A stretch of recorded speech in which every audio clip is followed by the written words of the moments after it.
Hello friends, welcome to miracle tutorials. इस video में हम चैप्टर नंबर 1 इंग्लिश का रीड करने जा रहे हैं, क्लास 7 का चैप्टर नंबर 1 3 क्वेश्चंस। तो चलिए स्टार्ट करते हैं इस चैप्टर को। The thought came to a certain king that he would never fail if knew 3 things. ये कहानी में हम देखेंगे एक किंग होता है जो जिसके दिमाग में आता है कि 3 क्वेश्चंस हैं उसके पास, उसके दिमाग में आते हैं कि अगर ये 3 क्वेश्चन उसे पता चल जाए तो वो ज़िंदगी में कभी फेल नहीं होगा। तो इन 3 क्वेश्चंस के वो जवाब ढूंढता है। इस कहानी में हम ये देखेंगे। The thought came to a certain king that he would never fail if he knew 3 things, कि वो ये 3 चीज़ें जान ले। हम देखेंगे क्या 3 ही क्वेश्चंस हैं। These 3 things were: what is the right time to begin something, which pupil should he listen to, what is the most important thing for him to do। 3 question क्या है कि किसी भी चीज़ को शुरू करने का सही समय क्या होता है, किस तरह के लोगों के बारे में उसने सुनना चाहिए, किन लोगों की बात उसे सुनना चाहिए या मानना चाहिए, और सबसे ज़रूरी चीज़ उसके लिए क्या है। तो ये टाइम का और कौन से लोगों से उसे सुनना चाहिए और क्या ज़रूरी चीज़ है, सबसे ज़्यादा ज़रूरी चीज़ उसके लिए। ये 3 चीज़ें अगर वो जान ले तो कभी फेल नहीं होगा। तो ये 3 क्वेश्चन जो है किंग पूछना चाहता है, इनके जवाब जानना चाहता है। The king therefore sent messengers throughout his kingdom promising a large sum of money to anyone who would answer these 3 questions. तो जो किंग होता है वो अपने मैसेंजर्स मतलब कि अपने जो खबरी होते हैं, जो उसके ये दूत होते हैं, अपने आदमी राजा जो होता है पूरे अपने राज्य में भेजता है। किंगडम मतलब उसके पूरे राज्य में अपने आदमी भेजता है। Promising a large sum of money to anyone who would answer this questions, मतलब जो 3 क्वेश्चन के जवाब दे देगा उसे इनाम में राजा बहुत सारे पैसे देगा। ऐसा नोटिस भेज के वो अपने मैसेंजर्स को, दूतों को भेजता है। Many wise men came to the king but they all answered his questions differently. तो अब जब वो भेजता है मैसेंजर्स को, तो जब सब में पूरे राज्य में ये बात हो जाती है तो बहुत सारे वाइस मैन मतलब बुद्धिमान व्यक्ति आते हैं, लेकिन जो सब आंसर देते हैं वो अलग अलग देते हैं। अब हम देखेंगे कि किस तरह के आंसर राजा को मिलते हैं। In reply to the first question क्या था कि किसी भी चीज़ को शुरू करने का सही समय क्या है, कब शुरू करनी चाहिए।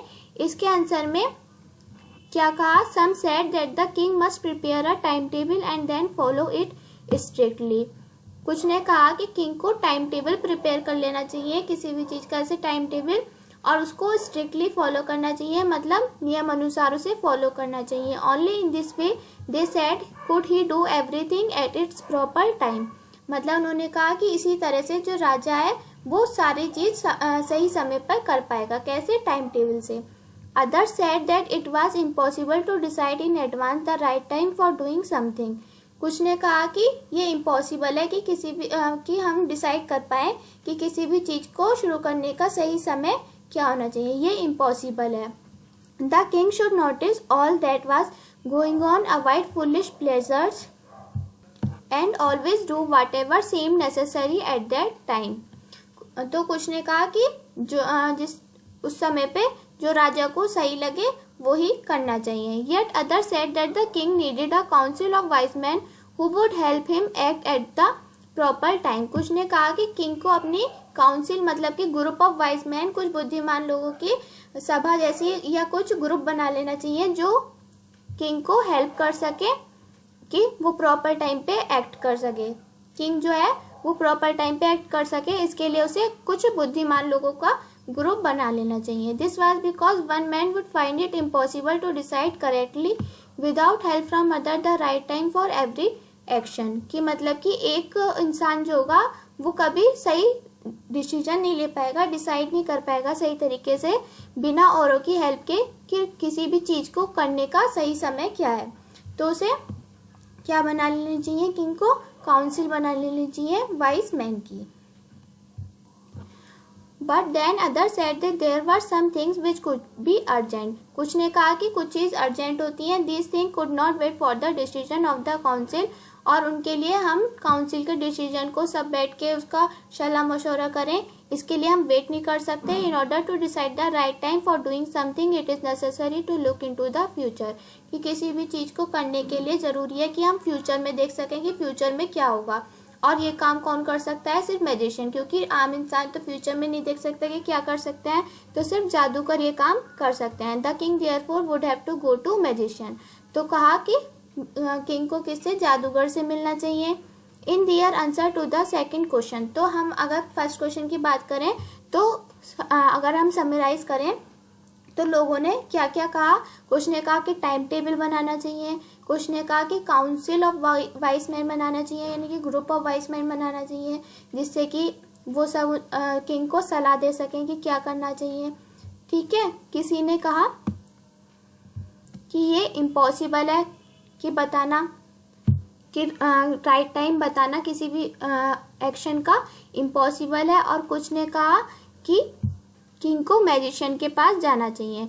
तो इस तरह के 4 डिफरेंट हमें एग्जाम्पल बताए गए. इस तरह से बहुत से लोगों को किंग ने अलग अलग सलाह दी कि किंग को क्या करना चाहिए. अब आता है second question. In their answer to the second question some said that the people most necessary to the king were his counsellors. तो सेकंड क्वेश्चन क्या था कि सबसे ज्यादा जरूरी इंसान किंग के लिए कौन है. तो कुछ लोगों ने कहा किंग के लिए क्या जरूरी है? उसके काउंसलर्स, उसके सलाहकार जो होते हैं किंग के. अदर्स सेड द प्रीस्ट, मतलब जो पुजारी होते हैं, पंडित होते हैं, वो ज्यादा जरूरी हैं किंग के लिए. A few other choose the doctors, मतलब कि तो सेकंड क्वेश्चन था हमारा कि किंग को किन लोगों की बात माननी चाहिए. तो कुछ ने कहा कि काउंसलर्स की बात माननी चाहिए, कुछ ने कहा प्रीस्ट की, पंडित की बात माननी चाहिए. Few other choose the doctors की, किंग को डॉक्टर्स की बात माननी चाहिए. एंड अदर से his shoulders were the most necessary, कि जो किंग के शोल्डर्स हैं वो सबसे ज़्यादा ज़रूरी हैं. To the third question some said science, other choose fighting and others religious worship. तो थर्ड क्वेश्चन क्या था कि किंग के लिए सबसे इम्पोर्टेंट काम क्या है, क्या करना चाहिए. तो किसी ने कहा साइंस जरूरी है, किसी ने कहा फाइटिंग किंग के लिए ज़्यादा ज़रूरी है, किसी ने कहा कि वर्शिप करना, पूजा पाठ करना सबसे ज़्यादा ज़रूरी है. As the answer to his question were so different the king was not satisfied and gave no reward. अब इतने सारे अलग अलग जो आंसर आए तो किंग जो है वो सेटिस्फाइड नहीं हुआ, यानी कि इतने सारे आंसर, लेकिन आंसर तो उसे मिले लेकिन किंग सेटिस्फाइड नहीं हुआ. इसलिए उसने कोई रिवार्ड, कोई गिफ्ट जो उसने कहा था कि वो पैसे देगा जिसका आंसर उसे पसंद आ जाएगा, जो सेटिस्फाई हो जाएगा, लेकिन जब वो सेटिस्फाई नहीं हुआ तो किंग ने कोई रिवॉर्ड नहीं दिया. Instead he decided to seek the advice of a certain hermit who was widely known for his wisdom. तो जो हर्मिट था, तो किंग ने डिसाइड करा कि वो हर्मिट से मिलेगा. हर्मिट कौन है? हर्मिट कहते हैं a person who live alone and lead a simple life. या हर्मिट जो है उसका मतलब है एकांतवासी इंसान, जो एकांतवासी अलोन रह रहा है, सन्यासी की तरह जो जीवन जी रहा है. इस तरह का एक वहाँ पे उसके किंगडम में एक हर्मिट था जो कि अपनी विजडम के लिए, यानी कि अपनी बुद्धिमत्ता के लिए बहुत ही ज़्यादा फेमस था. तो किंग ने डिसाइड करा कि वो एडवाइस लेगा उस हर्मिट की. एकांतवासी एक जो हर्मिट है, जो हम आगे देखेंगे, एक व्यक्ति है, वो फेमस था अपनी विजडम के लिए, उसकी एडवाइस लेने का किंग डिसाइड करता है. The hermit lived in a would which he never left. तो जो हर्मिट है, वुड का मतलब यहाँ लकड़ी नहीं बल्कि एक स्मॉल फॉरेस्ट, यहाँ पे आपको दे भी रखा meaning a small forest would.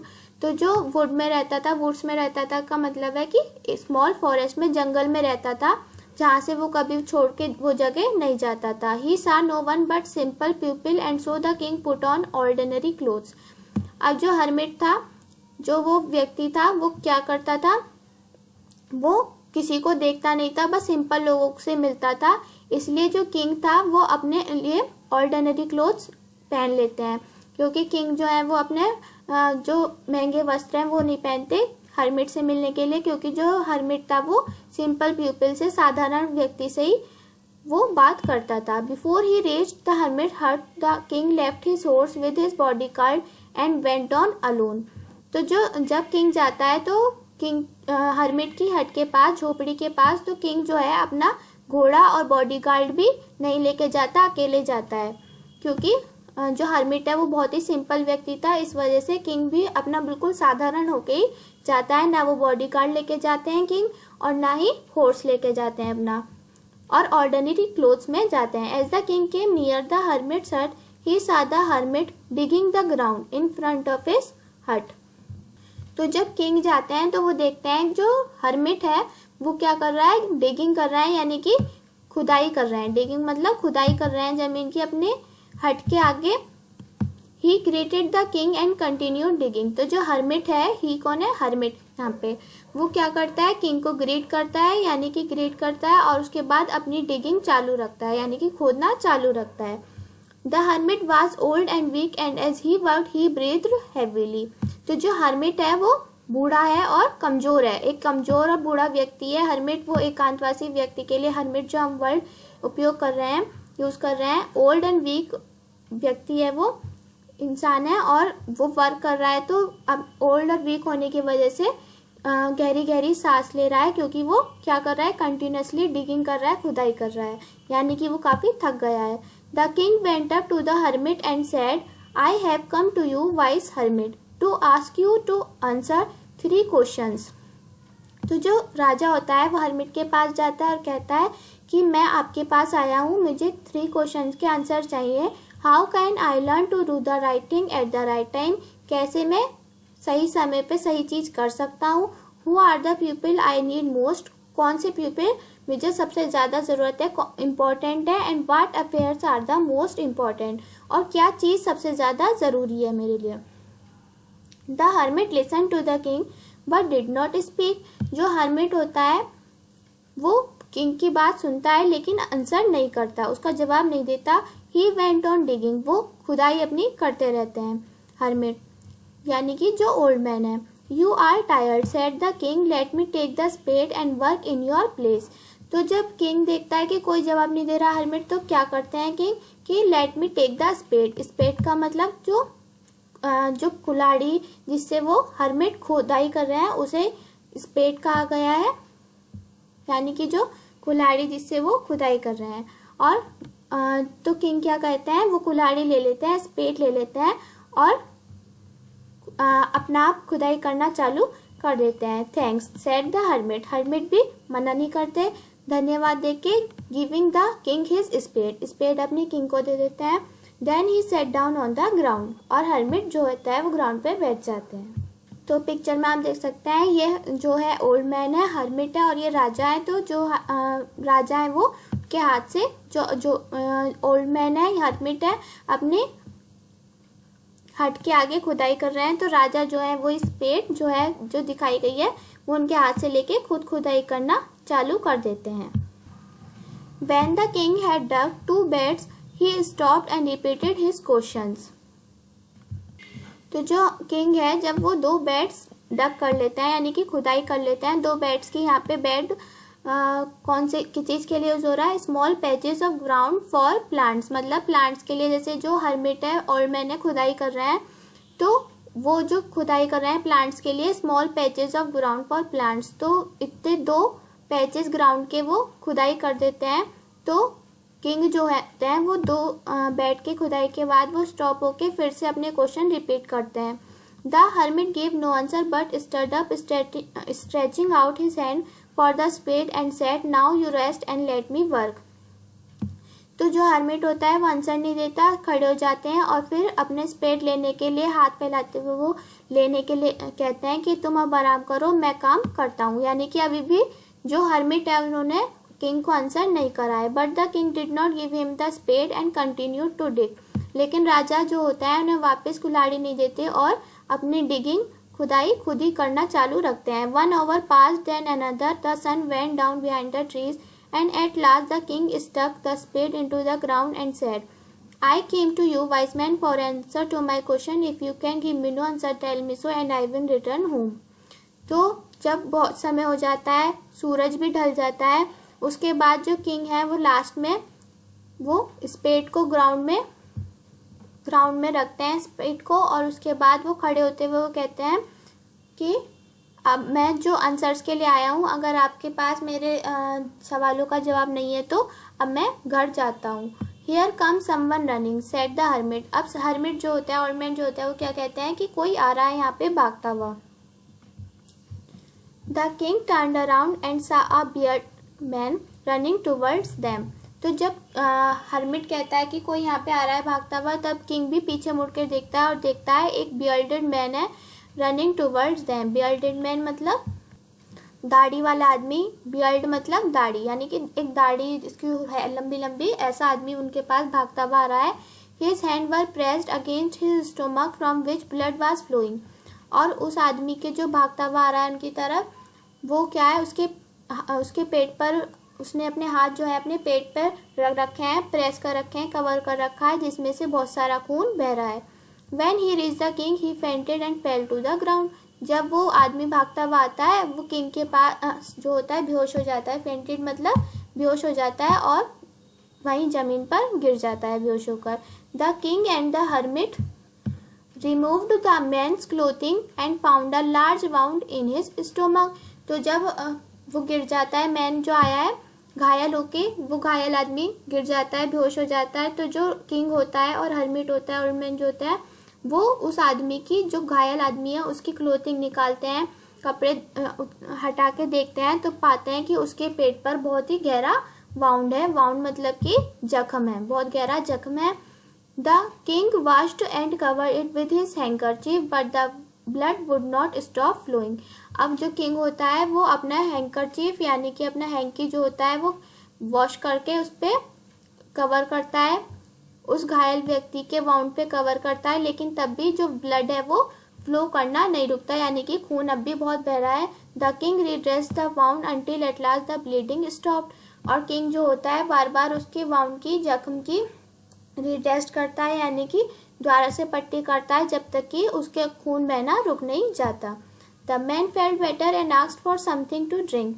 जब वो घायल व्यक्ति, जब उसके ब्लीडिंग रुक जाती है, उसे सही महसूस होता है, तो वो कुछ पीने के लिए मांगता है। The king brought fresh water and gave it to him. जो किंग होता है फ्रेश वाटर लाते हैं, पानी लाते हैं और उस घायल व्यक्ति को पिलाते हैं। By this time the sun had set and the air was cool. इस टाइम तक सन पूरी तरह से डूब चुका था, शाम हो चुकी थी और एयर ठंडी थी। The king with the hermit hand carried the wounded man into the hut and laid him on the bed. तो किंग जो होता है वो हर्मिट की हेल्प से वाउंडेड मैन को उस हर्मिट की, यानी कि ओल्ड मैन की जो हट थी, अंदर ले जाते हैं उस घायल व्यक्ति को और उसे बेड पे लेटा देते हैं। The man closed his eyes and ले क्वाइट। और वो घायल व्यक्ति अपनी आंखें बंद करके लेट जाता है। The king tired by his walk and the work he had done lay down on the floor and slept through the night. इस तरह से जो राजा है वो भी क्या होता है, क्योंकि वो इतना आया था वहाँ से चल के पैदल, क्योंकि वो हॉर्स भी नहीं लाया था और उसने इतना सारा खुदाई करी, काम करा, फिर उस घायल व्यक्ति की ड्रेसिंग भी करी, तो इस सब से किंग भी जो है वो थक गया था। तो वो क्या होता है, फ्लोर पे लेटता है तो उसे भी नींद आ जाती है, पूरी रात वो सो जाता है। When he awoke, it was several minutes before he could remember where he was and who the strange bearded man lying on the bed was. जैसे कि हम बहुत ही गहरी नींद से उठते हैं, पता नहीं चलता कि हम कहाँ हैं, इस तरह से किंग भी जो है बहुत गहरी नींद में सो गया था। तो जब वो सुबह को उठता है तो उसे भी पता नहीं चलता कि ये स्ट्रेंज बियर्डेड मैन, जिसे वो जानता नहीं है कौन है और वो कहाँ पे है। Forgive me, said the bearded man in a weak voice when he saw that the king was awake. तो जो bearded man है, जो वो घायल व्यक्ति था, वो अपनी वीक वॉइस में कहता है मुझे माफ़ करना, कि जब वो देखता है कि किंग जो है वो जग गया है तो वो माफ़ी मांगता है किंग से। I do not know you and have nothing to forgive you for. अब किंग को भी ध्यान आ गया कौन है क्या है, तो अब किंग कहता है कि मैं तो तुम्हें जानता भी नहीं और मैं तुम्हें माफ़ किस चीज़ के लिए करूँ, तो मतलब माफ़ी क्यों मांग रहे हो। You do not know me but I know you.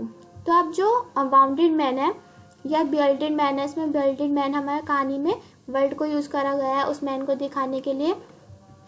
तो यू डू नॉट नो मी, वो अब जवाब देता है किंग को कि तुम मुझे नहीं जानते, बट आई नो यू, मैं आपको जानता हूँ। I am that enemy of yours who swore revenge on you. तो वो कहता है, वो बियर्डेड मैन कौन है, एक एनिमी है। एनिमी है मतलब कि राजा का दुश्मन है, जिसने स्वेयर करा था, मतलब कि जिसने कसम खा रखी थी कि वो बदला लेकर रहेगा। रिवेंज मतलब कि बदला लेगा आपसे, because you put my brother to death and seize my property, क्योंकि आपने मेरे भाई को डेथ सेंटेंस दे दिया था, मतलब कि उसकी मौत आपकी वजह से हुई थी, आपने उसे मारा था और मेरी प्रॉपर्टी सीज कर ली थी, मेरी प्रॉपर्टी जो है वो कब्जे में ले ली थी। I knew you had gone alone to see that hermit and I made up my mind to kill you on your way home. मुझे पता था कि आप उस हर्मिट को देखने गए हैं, वो भी अकेले, बॉडीगार्ड भी नहीं है, हॉर्स भी नहीं है, तो मैंने भी अपना मतलब तय कर लिया था कि मैं आपको मारूंगा, कि जब तुम वहाँ से वापस आओगे तो मैं तुम्हें यहाँ पे मारूंगा। But the day pass and you did not return.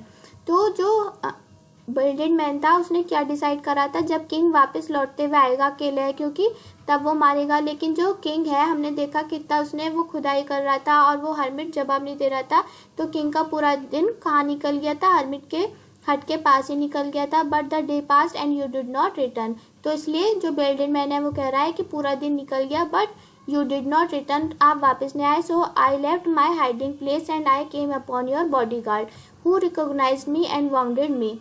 तो जो बिल्डेड मैन है वो कह रहा है कि वो अपने हाइडिंग प्लेस जहाँ पे वो छुपा हुआ था किंग को मारने के लिए, वहाँ से निकलता है, तभी जो किंग का बॉडी गार्ड है वो देख लेता है और पहचान लेता है बिल्डेड मैन को और फिर उसे घायल कर देता है।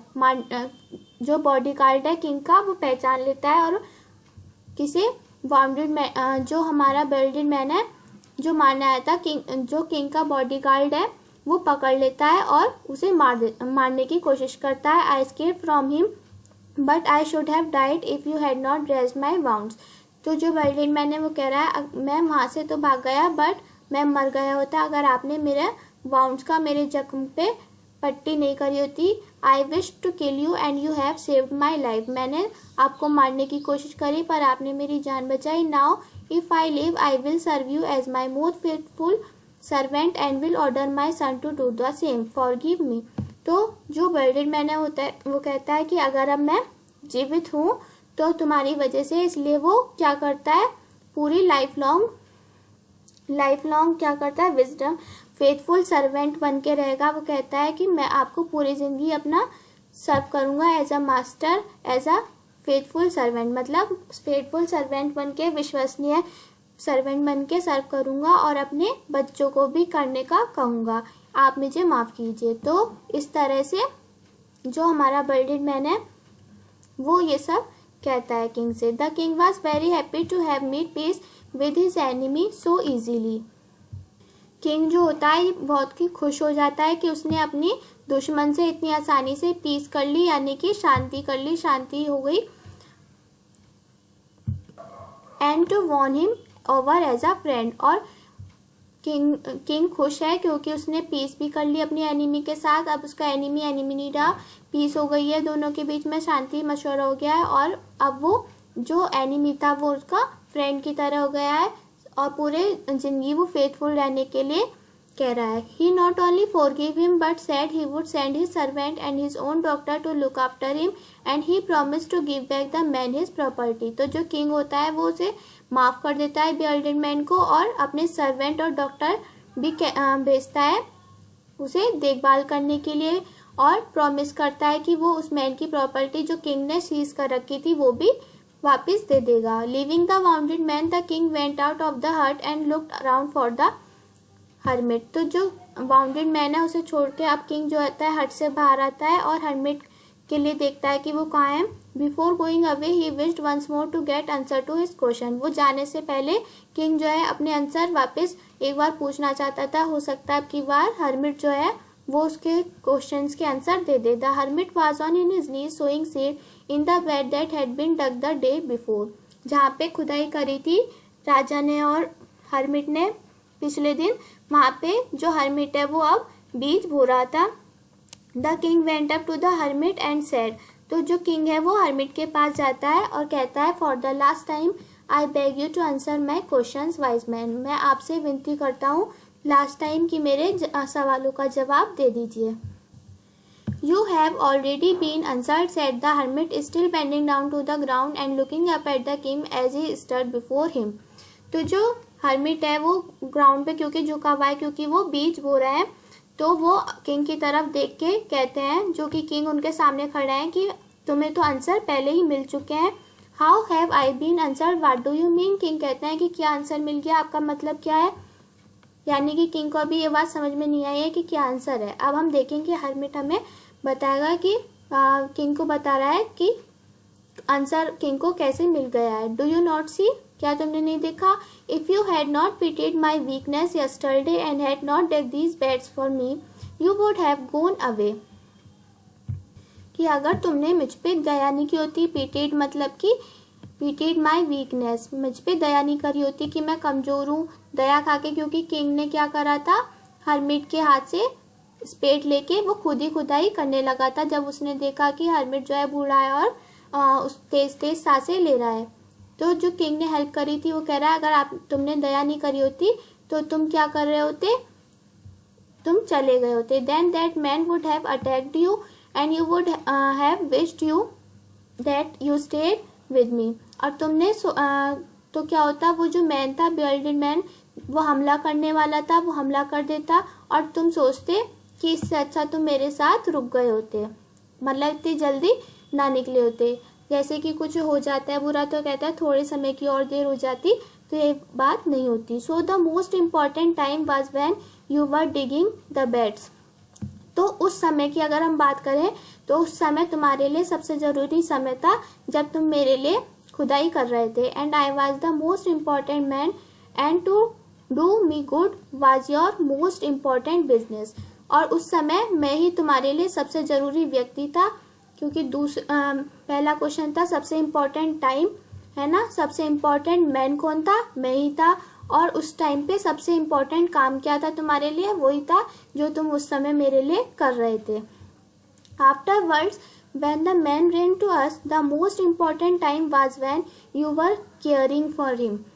जब वो व्यक्ति हमारे पास आया भागता हुआ घायल अवस्था में, उस समय तुम्हारे लिए सबसे इम्पोर्टेंट टाइम कौन सा था, जब तुम उसकी देखभाल कर रहे थे। Because if you had not dressed his wound he would have died without having made peace with you.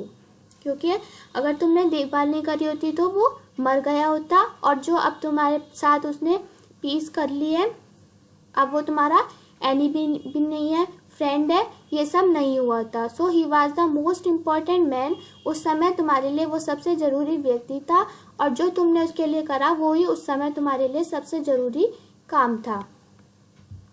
तो फ्रेंड्स, हमने इस आंसर में देखा कि जो हरमिट ने बताया दोनों सिचुएशन में क्या क्या, जो जिस टाइम पे जो किंग कर रहा था वो ही उस टाइम पे उसके लिए सबसे ज़रूरी टाइम भी था, जिसके साथ था वो सबसे ज़रूरी व्यक्ति था, और जो वो काम कर रहा था उसके लिए वो ही सबसे अच्छा काम था।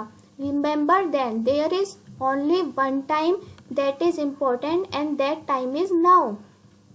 तो जो किंग का पहला सवाल था कि सबसे अच्छा टाइम किसी भी चीज़ को करने के लिए क्या है, तो वो क्या है, सबसे बेस्ट टाइम कोई भी चीज़ करने का जो सबसे जो बेस्ट टाइम है, इम्पोर्टेंट टाइम है, जो किंग ने पूछा था कि सबसे इम्पोर्टेंट टाइम क्या होता है, वो है नाउ, यानी कि वर्तमान, जो समय चल रहा है वही सबसे इम्पोर्टेंट है। It is the most important time because it is the only time we have any power to act. सबसे इम्पोर्टेंट टाइम क्यों है, क्योंकि यही समय है जब हम कुछ काम कर सकते हैं, हमारे पास क्या है, पावर है कुछ काम करने की। The most necessary person is the person you are with at a particular movement. King ने पूछा था कि मोस्ट इम्पॉर्टेंट पर्सन कौन सा है, तो जिस पर्सन के साथ पर्टिकुलर मूवमेंट पे वर्तमान में कोई व्यक्ति है वही सबसे इम्पॉर्टेंट पर्सन है। For no one knows what will happen in the future and whether we will meet anyone else. क्योंकि हमें नहीं पता कि फ्यूचर में क्या होने वाला है और हम उसे दोबारा से मिल भी पाएंगे या नहीं। The most important business is to do that person good because we were sent into this world for that purpose alone. और सबसे इम्पॉर्टेंट बिजनेस जो थर्ड क्वेश्चन पूछा था किंग ने, वो क्या है कि उस पर्सन के साथ अच्छा करना, गुड करना, यही, क्योंकि इसी चीज़ के लिए वर्ल्ड में हम भेजे गए हैं, कुछ अच्छा करने के लिए। तो इस तरह से किंग को अपने तीनों आंसर मिल गए तीनों क्वेश्चन के। इम्पॉर्टेंट टाइम क्या है, नाउ। इम्पॉर्टेंट पर्सन कौन सा है जिसके साथ वो पर्टिकुलर मूवमेंट पे है, यानी कि प्रेजेंट में। और सबसे इम्पोर्टेंट काम क्या है, बिजनेस क्या है, जो पर्सन है हमारे साथ उसके साथ गुड करना, अच्छा करना, तो यही इम्पोर्टेंट बिजनेस है। तो फ्रेंड्स ये स्टोरी थी थ्री क्वेश्चंस। तो आई होप आपको ये स्टोरी समझ में आई होगी। अगर वीडियो अच्छी लगी हो तो इसे लाइक कीजिएगा और मेरे चैनल मिरेकल ट्यूटोरियल्स को सब्सक्राइब कीजिएगा। Thank you.